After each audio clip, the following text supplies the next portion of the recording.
우리 창업대 계신 분들과 인사 나누겠습니다. 할렐루야, 만나서 반갑습니다. 오늘도 함께 해주신 감사합니다.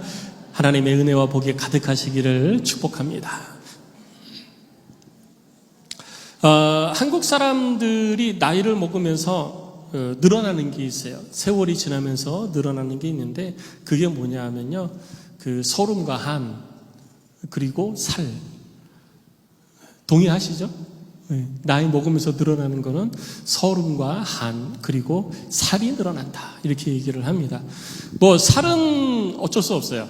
뭐 나이살이라고도 하니까 그냥 어쩔 수 없이 그냥 그렇다 하지만, 서름과 한은 하나님 앞에 주의 베푸시는 은혜 가운데 서름과 한이 감사로 바뀌는 그런 은혜가 있으시기를 주의 이름으로 축복합니다.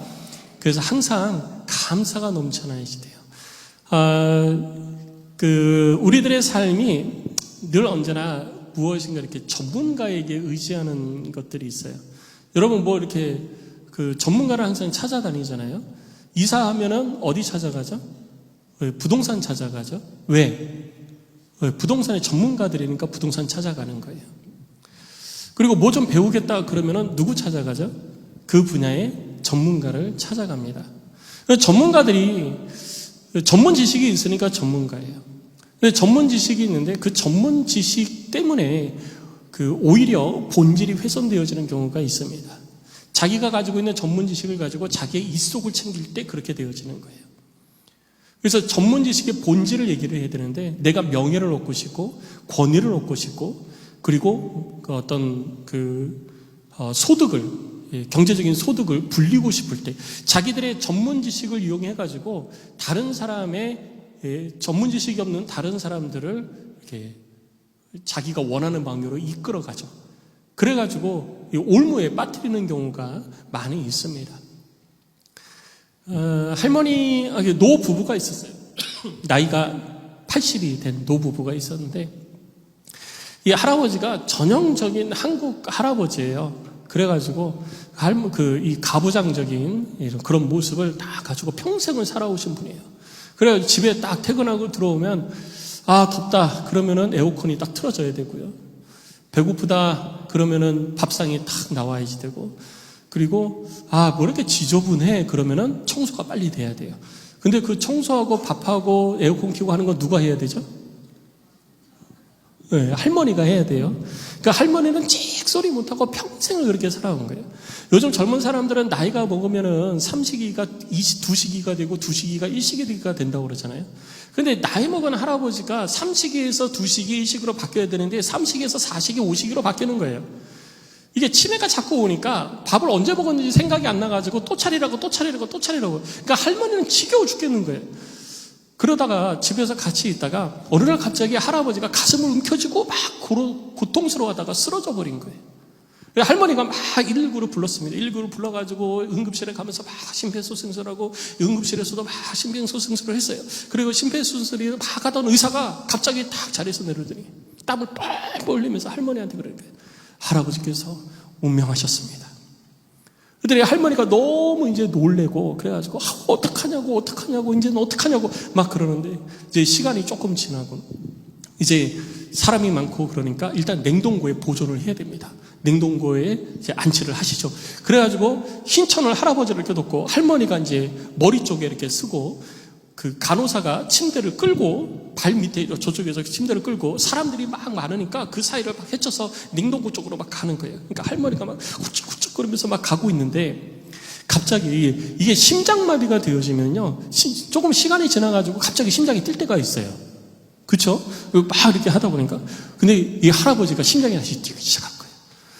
심장이 다시 뛰기 시작하니까 할아버지가 이렇게 천을 덮었잖아요. 그러니까 쿡쿡쿡 막 이게 천이 막 이렇게 하는 거예요. 할머니가 이렇게 들어보니까 할아버지가 눈을 뜨고 쳐다보고 있는 거예요. 할머니가 그러면 이렇게 살아났다 얘기를 해야 되잖아요. 얘기를 안 하고 다시 천을 이렇게 덮어.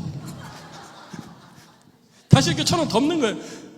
오시기가 지금 가는데 이렇게 천을 다시 덮어요. 그러니까 할아버지는 이게 숨이 차가지고 안정이 안 되니까 말은 못하고 자꾸 이제 괴로워만 하는 거죠. 그러다가 이렇게 숨을 계속 쉬니까 침대포가 옆으로 이렇게 살짝 넘어가. 그러니까 할머니가 다시 침대포를 이렇게 가. 그러니까 이 할아버지가 너무 답답해가지고 손을 이제 들으려고, 나 이제 살아났다고 얘기 좀 해달라고 이제 손을 이렇게 하니까 침대포 옆으로 이렇게 손이 나오잖아요. 그런데 냉동고에 다 왔어. 근데 손이 이렇게 나오니까 할머니가 손을 이렇게 잡아가지고 침대포 안으로 이렇게 밀어넣으면서, 의사가 죽었다는데 왜 자꾸 눈을 뜨려고 그러냐고. 의사가 죽었다고 그러면 그냥 가라고. 왜 자꾸 눈을 뜨려고 그러냐고. 여러분, 의사가 전문가잖아요. 전문가가 죽었다면 말 좀 들으라는 거예요. 그러니까 이 할머니는 지금 누구의 말을 들어가지고 자기의 원함을 이루어 가는 거예요? 네, 의사의 말을 들어서 자기의 원함을 이루어 가는 거예요. 그러니까 우리들의 삶에도 보면은요, 뭔가 전문가라고 얘기하는 사람의 말을 통해 가지고 내가 원하는 것을 이루어 갈 때가 있어요. 근데 그게 일상생활에만 그러는 게 아니라 우리 신앙생활에도 그런 게 있다라는 거예요. 신앙생활을 하면서도요, 뭔가 전문가라고 얘기하는 사람의 말에 귀를 기울이다 보면은 본질에서 벗어날 때가 있는 것입니다. 그래서 신앙생활 할 때도 어떤 방법적인 것을 찾고 무엇인가 전문가의 얘기 자꾸 귀 기울이다 보면은요, 우리가 본질인 하나님의 말씀과 하나님의 뜻에서 멀어질 때가 있어요. 오늘 본문의 말씀에 바로 이 하나님의 말씀의 전문가라고 이야기하는 사람이 나옵니다. 그 사람이 누구냐면 바로 바리새인이에요. 사두개인과 그리고 바리새인의 제자들과 열심당원들, 헤롯 당원들이 와가지고 예수님을 막 올무에 빠뜨리려고 했잖아요. 근데 안 됐어요. 잘 안 되니까 이제 최후의 보루예요. 율법의 최후의 보루. 바리새인들. 이 바리새인들이 사두개인들이 실패했다는 얘기를 듣고 가만히 있을 수가 없었어요. 이 일을 어떻게 해야 되지라고 고민을 하게 됩니다.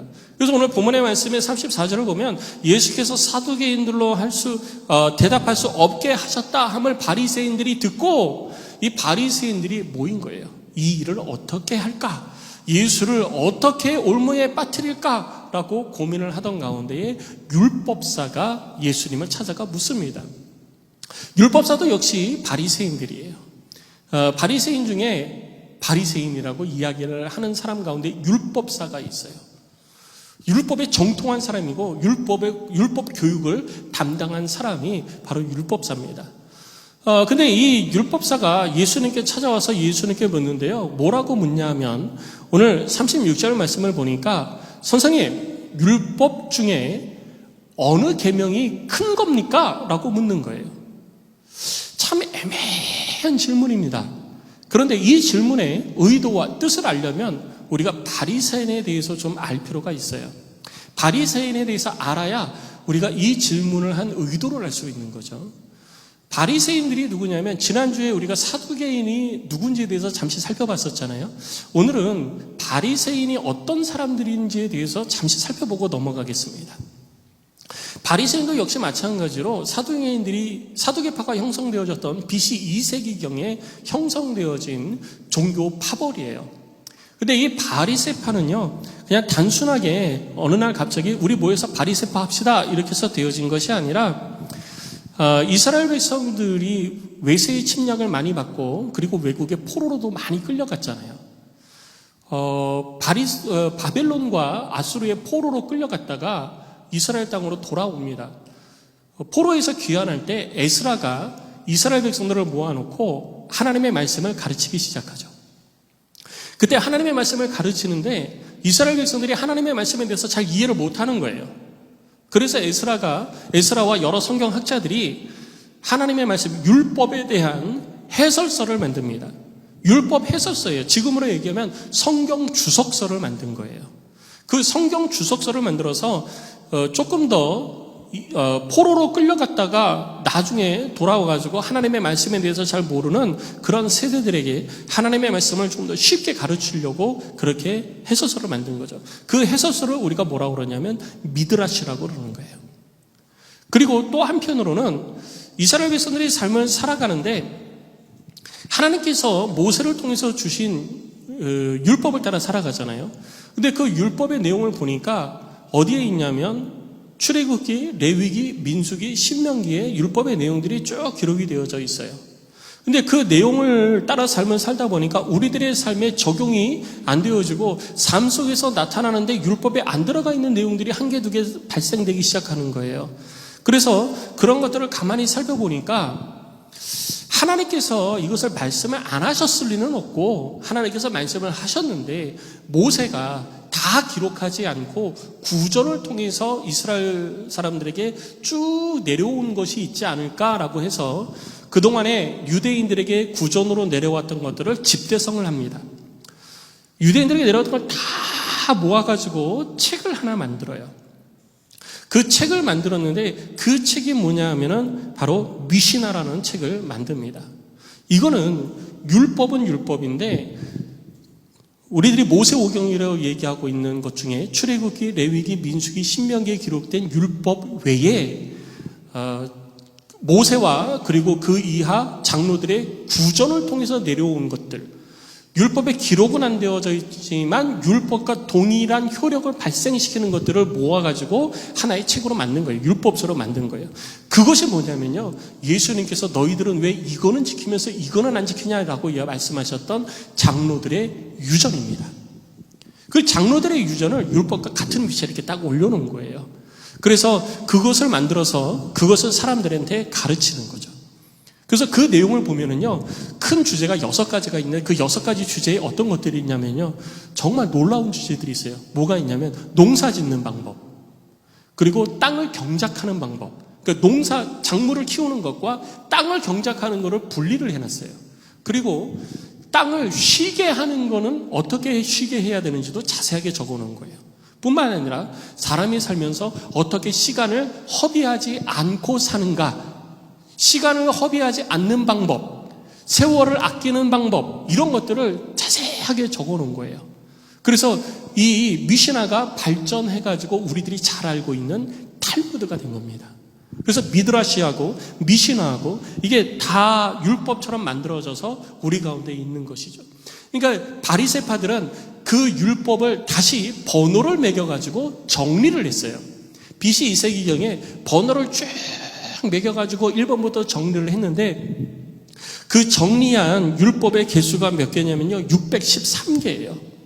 그 613개 중에 부정적인 명령이 되어져 있는 거니까 하지마, 하지마, 하지마 되어 있는 부정적인 명령이 365개 명령이 있고요. 너희는 이렇게 해라, 이렇게 해라, 이렇게 해라 되어져 있는 긍정적인 명령이 되어져 있는 게 248개가 있습니다. 이거를 모아가지고 순서를 쫙 해서 제일 큰 명령은 이거, 그 다음 명령은 요거, 그 다음 명령은 요거, 이렇게 해가지고 그 613개를 순서를 쭉 매겨놓은 거예요.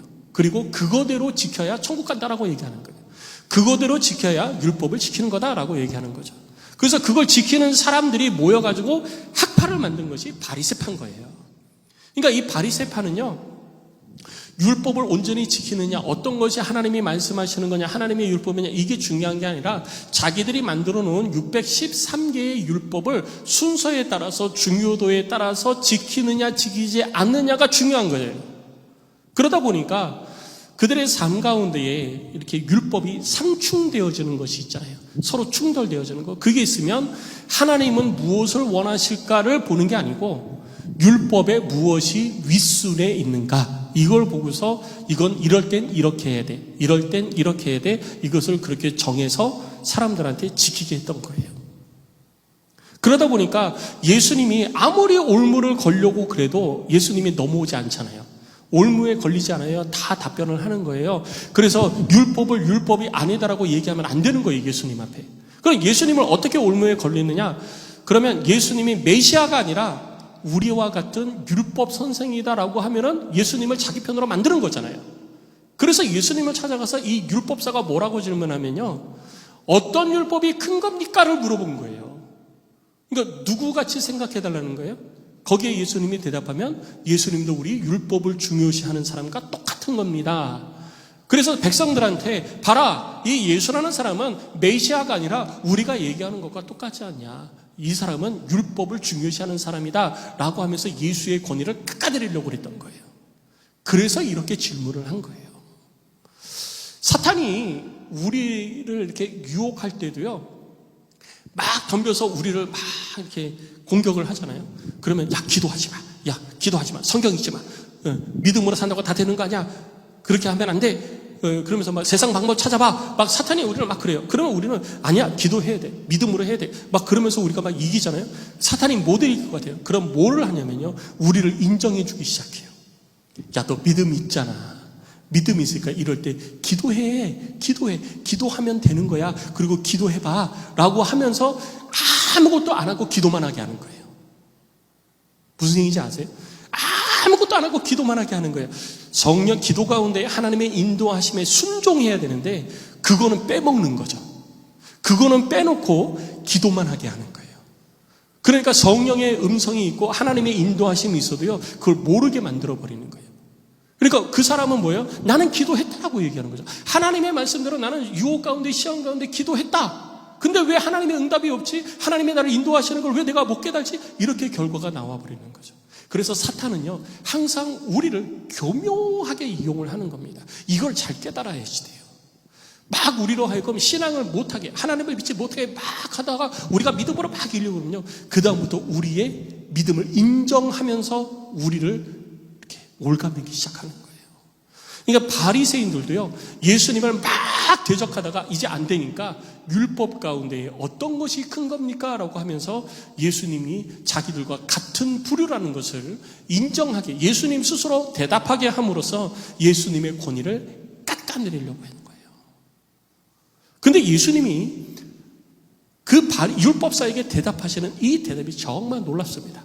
예수님의 대답을 볼까요? 예수님께서 대답하시는데 37절에 이렇게 말씀하셔요. 네 마음을 다하고 목숨을 다하고 뜻을 다하여 주 너의 하나님을 사랑하라. 이것이 크고 첫째 되는 계명이다. 그러니까 율법사의 말대로 크고 첫째 되는 계명을 말씀을 하셨잖아요. 그럼 크고 첫째 되는 계명, 그 다음에는 뭐가 있어야 돼요? 둘째 되는 계명이 있어야 돼요. 그래서 예수님께서 또 말씀하시는데요, 39절을 보세요. 39절에 이렇게 말씀하시죠. 둘째도 그와 같으니 네 이웃을 네 자신과 같이 사랑하라. 그런데 여기서 우리들이 놓치지 말아야 될 게 있어요. 그게 뭐냐면 둘째도 그와 같다라는 겁니다. 첫 번째 계명이나 둘째 계명이나 똑같은 무게를 부여를 해주시는 거예요. 이거는 더 중요하니까 이거는 반드시 지켜야 되고, 이거는 좀 덜 중요하니까 첫 번째 거 진짜 중요한 거 했으면은 조금 덜 중요한 거는 안 해도 돼, 이런 의미가 전혀 아니라는 거예요. 예수님은요, 이것도 중요한 것만큼 이것도 똑같은 무게를 가져야 된다. 똑같은 중요성을. 바리새인들은 지금 이건 첫 번째, 그 다음은 두 번째, 그 다음은 세 번째. 두 번째가 첫 번째가 될 수가 없어요. 항상 그 순위를 유지를 해야 됩니다. 근데 예수님은 아니에요. 첫 번째도 두 번째도 다 똑같다는 거예요. 똑같은 무게감을 가져야 된다는 거예요. 첫 번째가 없이는 두 번째가 있을 수 없고, 두 번째가 없이는 첫 번째가 있을 수 없다는 거죠. 그래서 그 두 번째가 뭐냐면요, 네 이웃을 네 자신과 같이 사랑하라 라는 것이라는 겁니다. 그런데 이것은 어느 날 갑자기 예수님께서 뜬금없이 바리새인들에게 가르쳐 주신 말씀이 아니었어요. 이 말씀은 이미 하나님의 그 바리새인들이 율법을 통해서 알고 있는 말씀입니다. 신명기 6장 5절 말씀을 보면 너는 마음을 다하고 뜻을 다하고 힘을 다하여 내 하나님 여호와를 사랑하라 라고 하나님께서 명령하신 거예요. 그리고 두 번째 예수님께서 말씀하신 말씀도 레위기 19장 18절 말씀에 기록이 되어져 있습니다. 원수를 갚지 말며 동포를 원망하지 말며 내 이웃 사랑하기를 내 자신과 같이 사랑하라. 나는 여호와이니라 라고 말씀을 하신 거예요. 이 두 가지 명령을 이미 하나님께서 그들 가운데에 명령을 하신 것입니다. 그런데 하나님께서 어떻게 명령을 하셨는지, 이거를 기초로 해서 율법이 만들어지고 그 율법의 정신이 이 두 가지인데, 하나님의 정신, 율법을 만들어서 우리들 가운데 주신 하나님의 뜻은 관심이 없었던 거예요. 뭐에만 관심이 있어요? 내가 세운 이 613가지, 613가지의 율법을 순서대로 중요도에 맞춰서 지키느냐 안 지키느냐에 따라서 너는 지켰으니까 참, 너는 안 지켰으니까 거짓, 이렇게 사람을 판단하는, 정죄하는 도구로만 사용을 했던 것입니다. 그래서 예수님께서 바리새인들을 향하여서 너희들은 하나님의 참된 백성이 아니다라고 말씀하신 거예요. 하나님의 뜻을 알지 못하고 하나님의 뜻보다는 첫째 되는 것, 큰 것, 중요한 것, 이런 거에만 관심을 가지고 있었다는 것이죠. 그것도 누가 세운 것이냐? 자기들 스스로 만들어 놓은 것에 관심을 가지고 있었던 거예요. 그리고 자기들은 뭐라고 얘기하죠? 율법의 전문가들이라고 얘기하는 거예요. 그래서 이스라엘 백성들을 엉뚱한 곳으로 이끌고 있는 겁니다. 내가 전문가니까, 내가 율법의 전문가니까, 봐라, 너희들 율법을 613가지로 정리했냐? 정리 안 했지. 우리가 했잖아. 그러니까 너희들 우리 말을 들어야 돼. 우리가 율법의 전문가야. 나를 따라와. 이렇게 이야기를 하는 거예요. 그러니까 모르는 백성들은요, 바리새인들의 말을 따라갈 수밖에 없었던 것이죠. 그러니까 소경이 소경을 인도하고 있었던 거예요. 소경이 소경을 인도하니까 누구를 바꿔야 되느냐? 인도하는 소경을 바꿔야 되는 거예요. 그래서 예수님께서 오셔서 바리새인들을 그렇게 책망을 하셨던 것입니다. 성도 여러분, 우리도 이 땅에서 삶을 살아가면서 우리들 가운데 주어진 하나님의 말씀, 율법으로 대표되어지는 하나님의 말씀을 따라 삶을 살아가고 있습니다. 율법에는 율례와 법도와 규례가 함께 포함되어져 있습니다. 그래서 율법 가운데 있는 율례를 통해서 우리는 하나님의 모든 백성, 남녀 고아를 막론하고 모든 백성이 반드시 지켜야 될 그 율례, 곧 십계명으로 대표되어지는 하나님의 명령을 우리는 지켜 행하고 있습니다. 그리고 규례를 통해서 하나님을 섬기는 것도 내가 내 마음대로 섬기는 것이 아니라 하나님께서 하나님을 섬길 때는 이렇게 섬겨라라고 말씀해 주신 그 내용들을 보면서 우리는 신앙생활을 하고 있는 것이죠. 그리고 법도라는 것을 통해서 하나님을 섬기는 하나님의 사람들, 하나님의 백성은 이 땅에서 어떻게 살아가야 하는지를 우리는 성경을 통해서 배우는 겁니다. 그것을 통해서 우리는 이 땅에서 삶을 살아가고 있는 것이죠. 그렇다면 우리들에게도 많은 해라 하지 마라 해라 하지 마라 이런 것들이 많이 있잖아요.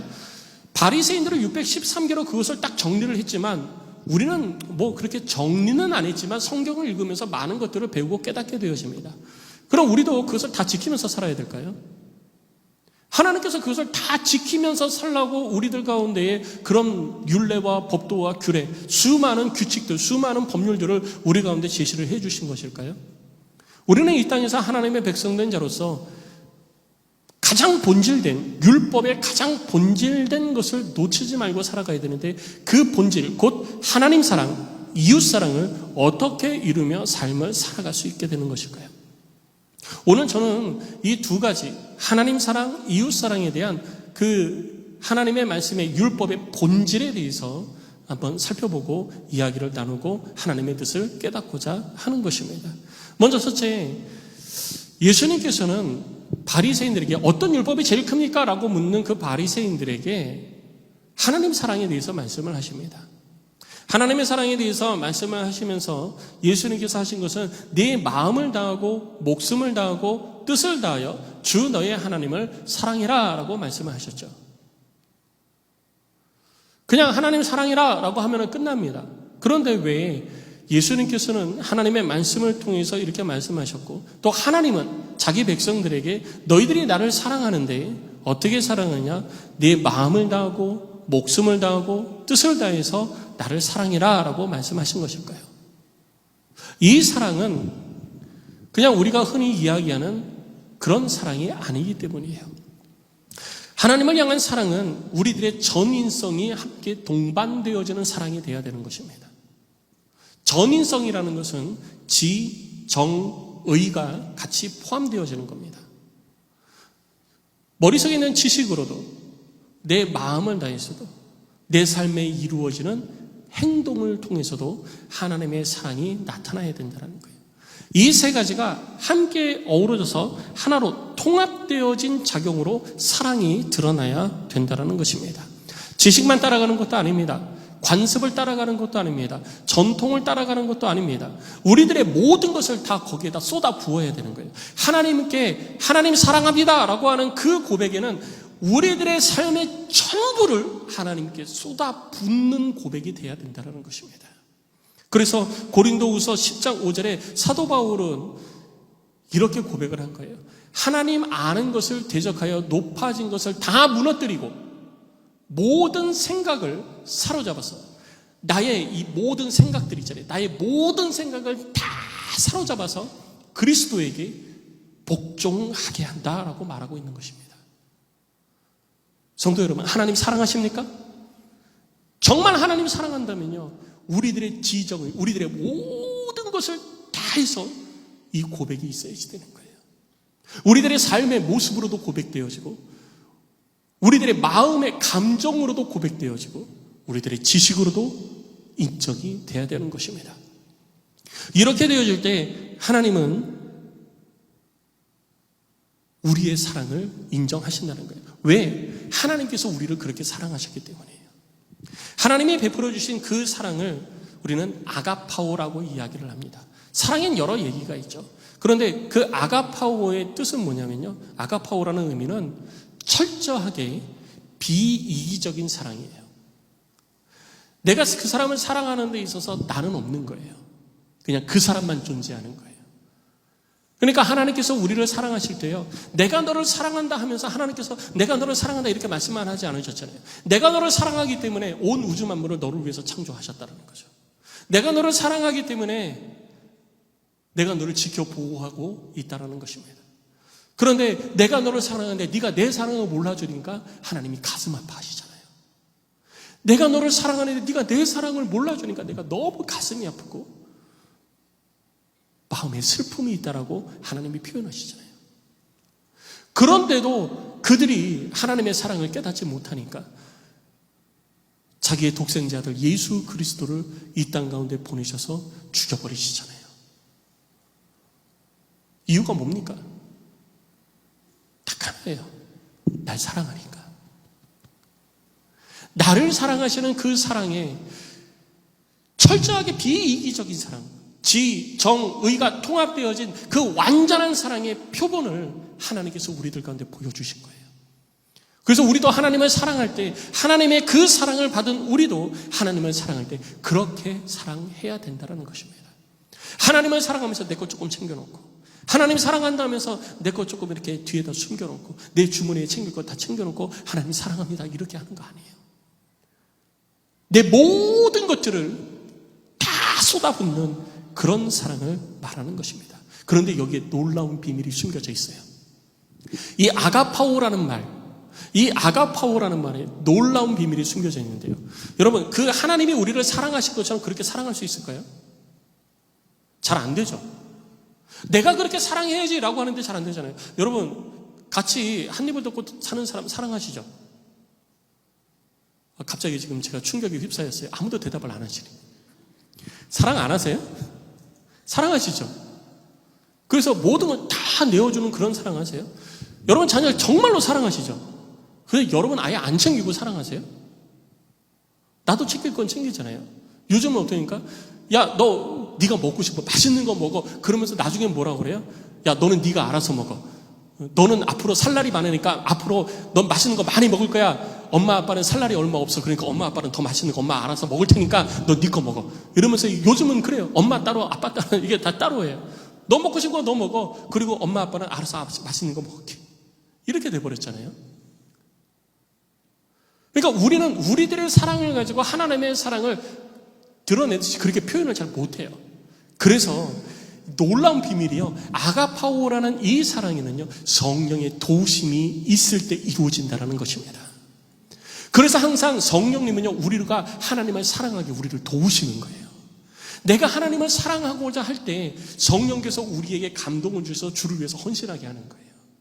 내가 하나님을 사랑하는 그 사랑을 어떻게 표현을 해야 될지 모르니까 하나님이 우리로 하여금 주를 위해서 수고를 아끼지 않게 우리에게 감동과 감화를 주시는 거예요.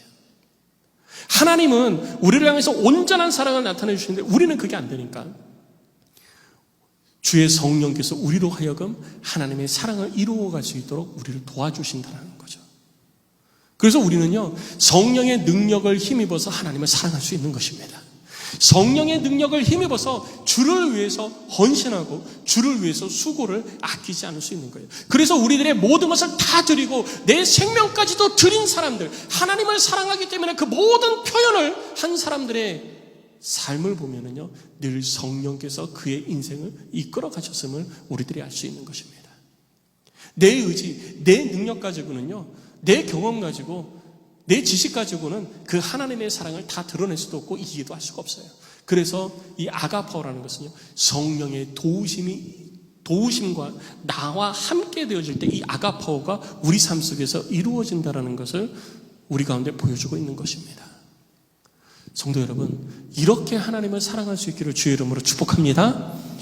그리고 두 번째, 예수님께서 사랑에 대해서 얘기할 때 하나님 사랑과 그리고 또 하나 이웃 사랑에 대해서 말씀하셨어요.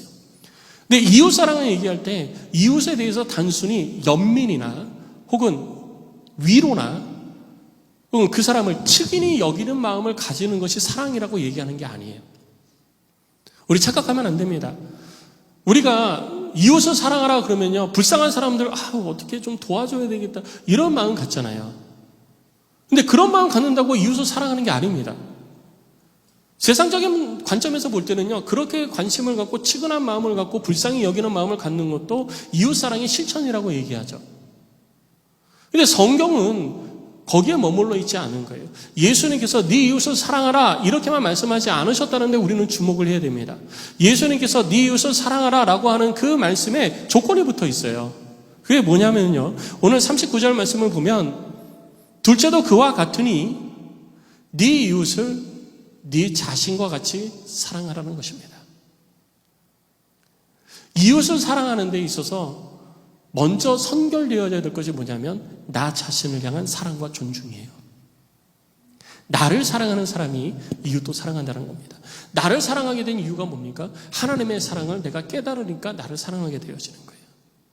나를 향하신 하나님의 사랑을 깨달으니까 내가 실패하고 내가 좌절하고 할 줄 아는 거 아무것도 없고 맨날 나만 알고 성격 괴팍하고 그런 나를 향해서 하나님이 사랑을 해주셨는데 그런 나, 이런 나도 이렇게 하나님 앞에 귀한 존재가 되었다는 것을 내가 인정해야 된다는 거예요. 그러니 내가 얼마나 소중해요. 그러니까 내가 내 육체를, 내 삶을 함부로 해요? 함부로 안 합니다. 주를 위해서 드리려고요, 내 삶을 아끼기 시작하는 거예요. 나 자신을 아끼고 나 자신을 소중히 여기는 거예요. 나 자신을 소중히 여기는 것처럼 누구도 소중하게 여겨라, 네 이웃도 소중하게 여기라는 거예요. 이게 이웃사랑입니다. 단순히 그를 향하여서 어떻게 이렇게 힘든 일을 당했네, 불쌍하네, 어렵네, 어떻게 도와줄까, 이게 이웃사랑이 아니에요. 그거는 세상의 관점에서, 세상의 기준에서 이웃사랑이에요. 하나님의 관점에서 이웃사랑, 하나님의 기준에서 이웃사랑은요, 하나님이 나를 사랑하신 것처럼, 그래서 내가 나를 귀히 여기고 존중히 여기는 것처럼, 내가 나를 그렇게 여기는 것처럼 다른 사람들 그렇게 여겨주라는 거죠. 그게 이웃사랑이라는 거예요. 하나님이 나를 왜 사랑하셨습니까? 하나님이 나를 사랑하셔서 드러낸 것이 뭐예요? 예수 그리스도를 이 땅에 보내셔서 나를 구원하사 천국 백성이 되게 하신 거잖아요. 그럼 내가 이웃사랑의 본질을 실천하는 것이 무엇입니까? 그 영혼을 사랑하고 그 영혼이 구원받아 천국 백성이 되게 하는 것이 사랑을 실천하는 궁극적인 방향성과 목적이 되는 것입니다. 단순히 지금 당장에 이 세상에 피로를 채워주는 것만이 이웃사랑의 본질이 아니라는 거죠. 내가 그렇게 하나님 앞에 사랑받고 귀한 존재가 되어진 것처럼 옆에 사람도 그렇게 귀한 존재가 되어야 된다는 거예요. 옆에 사람도. 그러니까 여러분, 옆에 사람을 바라보면서요, 그렇게 귀한 존재가 되게끔 여러분들이 그를 사랑해 주셔야 되는 거예요. 그가 그렇게 사랑받지 못한 존재가 되어져 있으면요, 여러분들이 옆에 사람을 보면서 그 사람이 그렇게 하나님 앞에 귀한 존재가 되도록 여러분 그를 사랑하시기 바랍니다. 더 깊이 사랑하시기 바랍니다. 그러니까 우리가 복음을 전할 수밖에 없는 거죠. 그러하여금 예수 그리스도를 주로 고백하게끔 우리들이 그를 섬길 수밖에 없는 거예요. 그래서 우리는 이렇게 하나님 사랑과 이웃 사랑을 우리 삶 가운데 이루며 살아가야 되는 것입니다. 그럼 이것이 왜 본질이 되어지느냐? 여러분, 이 두 개가 완벽하게 이루어지면요, 십계명 필요 없어요. 율법, 율례, 규례법도 이거 필요 없어요. 왠지 아세요? 여러분 잘 보세요. 이것이 본질이고 이 본질에 따라서 십계명이 우리들 가운데 주어졌습니다. 십계명을 보면요, 1계명부터 4계명까지는 하나님을 섬기고 하나님을 사랑하는 방법에 대해서 기록되어져 있잖아요. 그리고 나머지 5계명부터 10계명까지는 이웃사랑에 대한 내용이 기록되어져 있습니다. 이웃사랑에 대한 내용이 기록되어져 있는데 이 내용을 보면서 우리가 십자가는 위아래로 되어 있고 좌우로 되어 있기 때문에 십자가를 바라보면서 위아래 하나님 사랑, 좌우 이웃사랑 이렇게 얘기하는데 그거는 그냥 우리가 이해하기 쉽게 한 거고요. 사실 그렇지는 않습니다. 근데 왜 이것이 본질이냐면요. 여러분 하나님을 그렇게 전인적으로 사랑하면은요. 내가 그렇게 하나님을 뜨겁게 사랑한다면요. 이거 어떻게 말로 표현을 할 수가 없어요. 그 뜨겁게 사랑한다라는 거는 전인격적인 사랑은 우리가 언어적 정의가 잘 안 되어지는 거예요. 그렇게 사랑하는데 내가 그렇게 사랑하는데 하나님 앞에 어떻게 내가 다른 신을 둘 수가 있어요. 여러분 가만히 생각해 보세요. 여러분들의 자녀나 여러분들의 배우자를 여러분들이 그렇게 뜨겁게 사랑하는데 나하고 배우자 사이에 어떻게 다른 사람을 끼워놓을 수가 있어요. 다른 사람을 끼워놓을 수가 없는 거예요. 오직 그 사람만 바라보기 때문에. 그런데 십계명의 제일 계명이 무엇입니까? 너는 네 앞에 다른 신을 두지 말라. 하나님을 정말 뜨겁게 사랑하는데 다른 신을 둘 이유가 없는 거죠. 그런데 하나님을 뜨겁게 사랑하지 못하니까 그렇게 사랑을 못하니까 하나님께서 그럼 이렇게라도 해라. 이렇게 하면서 나를 사랑하는 것을 배워가라라고 한 것이 그것이 율법이라는 거예요. 근데 정말 내가 하나님을 뜨겁게 사랑하면요. 내 앞에 다른 신을 둘 수가 없는 거죠. 둘 수가 없는 거예요. 내가 하나님을 그렇게 뜨겁게 사랑하는데 내가 어떻게 하나님 것을 도둑질 합니까? 내가 어떻게 하나님께 온전한 예물을 드리지 않을 수가 있어요? 내가 그렇게 하나님을 뜨겁게 사랑하는데요. 어떻게 내 생명을 드리지 않을 수가 있어요? 이웃사랑도 역시 마찬가지입니다. 여러분 이웃사랑을 하는데요. 내가 내 이웃을 내 몸과 같이 사랑하는데 어떻게 이웃의 것을 탐합니까? 누가 와서 여러분 거 집어가면 여러분 기분 좋으세요? 누가 와서 여러분들이 정말 내가 평생에 생일을 맞아가지고 여태까지 한 번도 경험해보지 못한 1,000만 원짜리 백을 하나 딱 장만했어요. 내 옆에 있던 사람, 옆집 사람이 놀라워가지고 이거 너무 좋다. 이거 나 좀 가져갈게. 그러고 들고 가. 그러면 그래 당신은 없으니까 그냥 나는 한번 만져봤으니까 당신이 가져가세요. 이렇게 그냥 보내줄 사람이 있으세요? 절대로 없죠. 못 가져가게 합니다. 보여주지도 않아요. 꼭꼭 숨겨놓고 보여주지도 않아요. 근데 다른 사람 그걸 탐한다고요? 있을 수 없는 얘기죠. 내가 진짜 이웃을 내 몸과 같이 사랑하면요. 다른 사람 이웃의 것을 탐할 수가 없는 거예요. 내가 이웃을 진짜 그렇게 사랑한다면요. 하나님이 우리들 가운데 말씀하신 것처럼 내 몸처럼 내가 내 이웃을 사랑한다면 어떻게 이웃의 아내를 탐합니까? 내가 내 이웃을 나 자신을 사랑하는 것처럼 그렇게 사랑하는데 내가 어떻게 이웃에게 거짓말을 해요? 여러분 스스로에게 막 거짓말하면서 여러분 자신에게 거짓말하면서 그렇게 살아갑니까? 아니잖아요.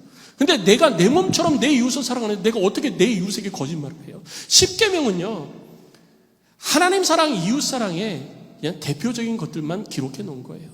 이것도 안 하면 안 된다라고 하는 것을 가르쳐 준 거예요. 그것이 전부가 아니라는 거죠.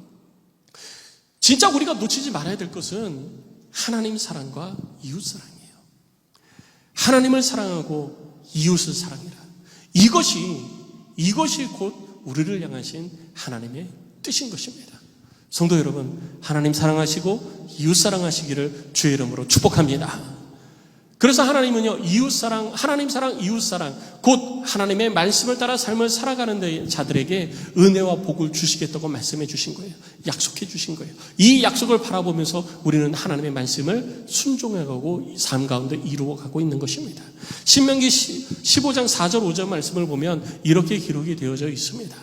내가 만일 내 하나님 여호와의 말씀을 듣고 내가 오늘 내게 내리는 그 명령을 다 지켜 행하면 내 하나님 여호와께서 내게 기업으로 주신 땅에서 네가 반드시 복을 받으리니 너희 중엔 가난한 자가 없으리라.